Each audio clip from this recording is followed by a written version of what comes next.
2017 সালে দেশের 1 ডজনের বেশি বেসরকারি স্বেচ্ছাসেবী সংস্থাকে নিয়ে বিশেষ এক কমিশন গড়ে তুলেছিল যুক্তরাজ্য।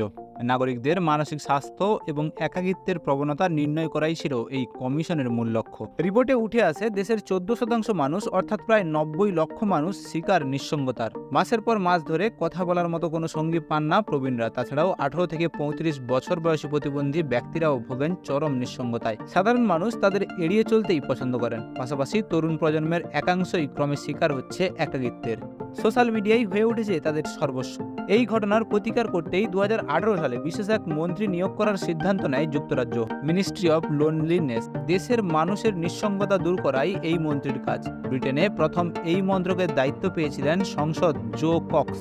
সেই সময় ব্রিটেনের এই পদক্ষেপে পাশ্চাত্যে হাস্যরোল উঠলেও ক্রমে স্পষ্ট হয়ে ওঠে মানসিক স্বাস্থ্যের গুরুত্ব। তবে শুধু ব্রিটেনে নয়, জাপানে গেলেও দেখা মিলবে এই আশ্চর্য মন্ত্রীপদের।